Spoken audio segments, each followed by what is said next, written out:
la discusión respecto a la estabilidad democrática que se produjo en los periodos de transición en América Latina y en Europa del Este. Es decir, me di a la tarea de revisar toda la teoría, la discusión que se dio en esos años, en los años 80, alrededor de los años 80 en América Latina, mediados de los 90 en Europa del Este, ya con la transición y con la instalación de las democracias en la región.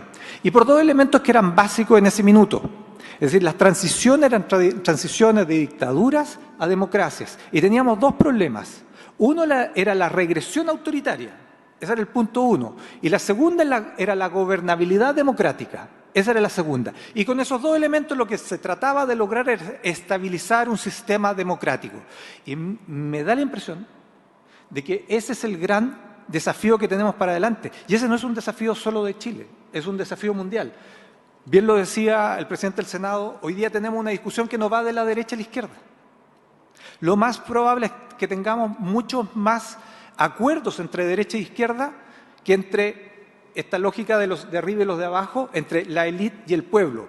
Y ojo, que estas son constructos teóricos.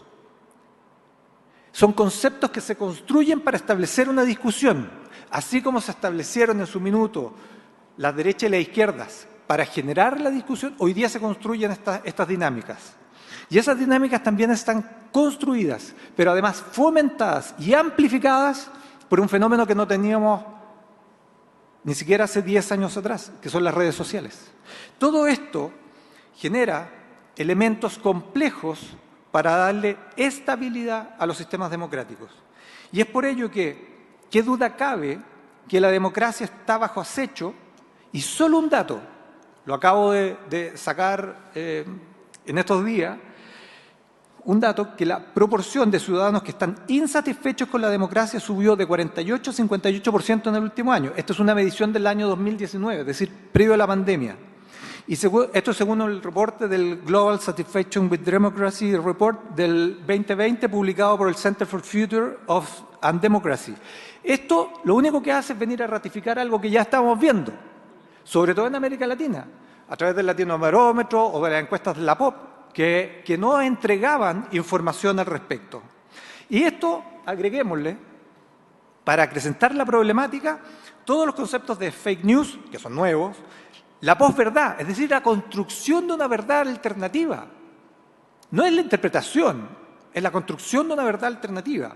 El mal uso de las redes sociales. Las redes sociales no debiera ser un problema, pero es el mal uso que tienen las redes sociales para instalar ideas que hoy se han transformado en un problema que debemos enfrentar quienes creemos que la democracia es y debe ser un mecanismo útil para distribuir y construir para distribuir el poder y construir una sociedad libre basada en el bien común. Ese es el objetivo final de una democracia, lo estoy poniendo en un sentido restringido, pero básico y fundamental. ¿Y cuáles son las condiciones para una democracia? Solo planteo algunos. Alternancia en el poder. Eso implica que hay distintos grupos que están capacitados para gobernar y entienden las lógicas de gobernar. Cuando estos grupos están y se entiende la alternancia, existe y se da el segundo elemento, que es la responsabilidad de la oposición con el sistema democrático. No con el gobierno, sino que con el sistema democrático. Y después se entiende que quien gobierna eventualmente va a ser oposición. Por lo tanto, también gobierna con respeto a las minorías que son circunstanciales. Y se entiende a su vez que quien gobierna es un administrador temporal del Estado. Eso es el gobierno, por cuanto tiene un plazo fijo, sea un régimen presidencial, sea un régimen parlamentario. Siempre tiene un plazo fijo y por lo tanto se debe entender como un administrador temporal del Estado.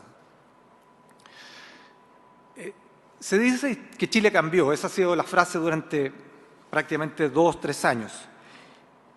Y tienen razón, Chile ha cambiado y ha cambiado de manera significativa, no en estos 2 años, sino que en el transcurso de 30, 40 años, prácticamente una generación, 2 generaciones, jóvenes que hace mucho tiempo no habrían tenido las posibilidades que tienen hoy día.